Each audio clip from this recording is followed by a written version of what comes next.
Since the 19th century, Marxism and anarchism have confronted each other as the two dominant strains of revolutionary thought. Some Marxists claim that in fact Marxism is not a statist or vanguardist ideology. Like all Marxists, they also generally dismiss anarchism as utopian, marginal, and non-scientific.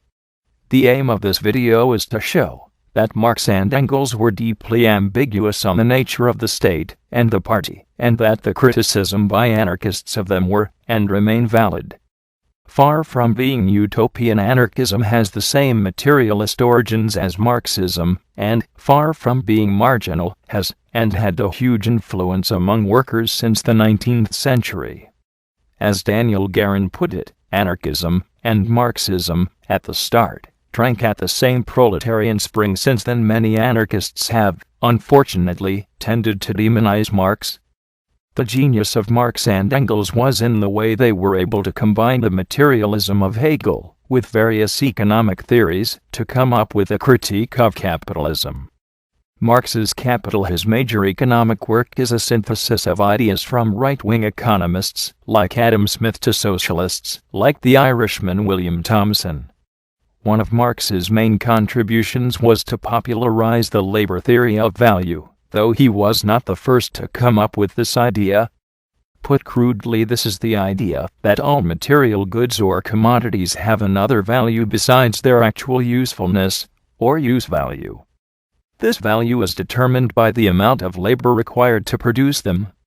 The capitalist does not pay this full value in wages, which only provide enough to feed and maintain the worker. The rest is held back as surplus value or profit.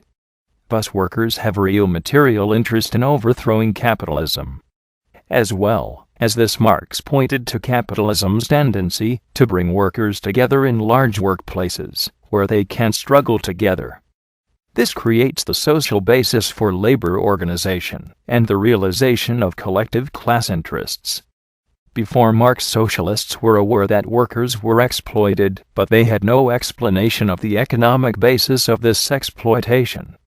The mechanics of capitalism were not understood. Bakunin and his followers fully accepted this and other ideas in Marx's critique of capitalism. In fact, Bakunin began the translation of Capital into Russian, and the Italian anarchist Carlo Caffiaro published a summary of the same work in Italian. With regards to materialism, Bakunin begins his seminal work God and State by clearly taking sides. He asks, who are right, the idealists or the materialists? The question, once stated in this way, hesitation becomes impossible.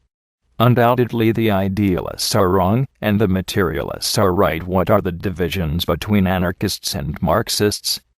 You don't need a degree in political science to figure out the major one, the state. Marx and Engels saw the state as being a product of class struggle. It was the executive committee of the ruling class. It was an instrument by which one class rules another. In most of their writings, they seem to see the state as a neutral tool. It can be taken and used by either workers or capitalists. Their classical political statement is the Communist Manifesto. In its 10 main demands, it calls for the centralization of credit, transport, and means of production under the state. This is justified, according to Marx, because political power, properly called, is merely the instrument of one class for oppressing another. Here we have the idea of the state as a tool to be used by either class, capitalists or workers. In his comments on Bakunin, Marx claims that the workers must employ forcible means, hence governmental means. This is a common trend in Marx and Engels' thinking. See also first quote. Kropotkin describes it well as the German school, which insists on confusing the state with society. Workers will probably have to use force in a revolution, but why does this imply a government?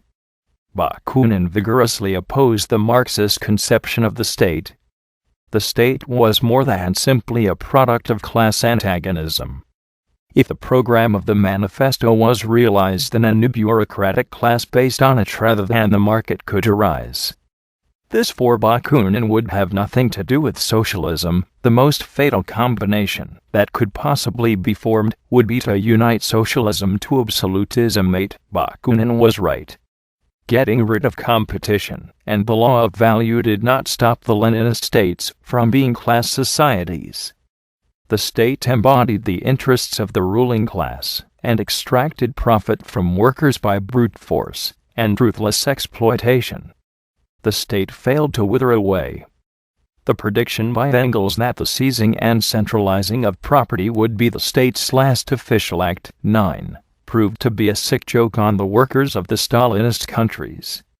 At the end of the day, no state can encapsulate the interests of the masses better than the masses themselves.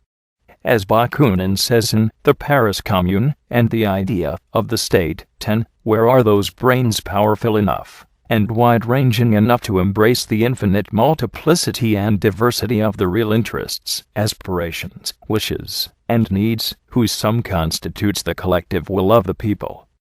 Marx the Libertarian.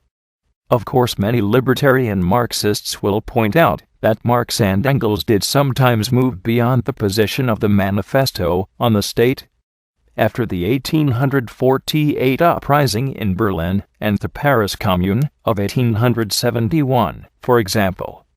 In the Civil War in France, Marx says that the state has assumed more and more the character of the national power of capital over labor, of an engine of class despotism. Therefore, the working class cannot simply lay hold of the ready-made state machinery and weld it for its own purposes, and the liberation of the working class cannot come about without the destruction of the apparatus of state power which was created by the ruling class. He also calls for self-government of the producers and delegation from communes to higher organs of power by recallable delegates.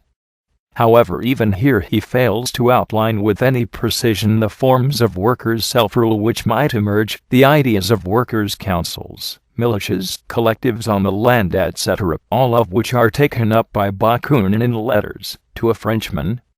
In his 1850 address to the Communist League, again a comparatively libertarian and revolutionary speech, Marx comes closest to outlining this by saying that workers must immediately establish their own revolutionary governments, whether in the form of municipal committees and municipal councils, or in the form of workers' clubs or workers' committees.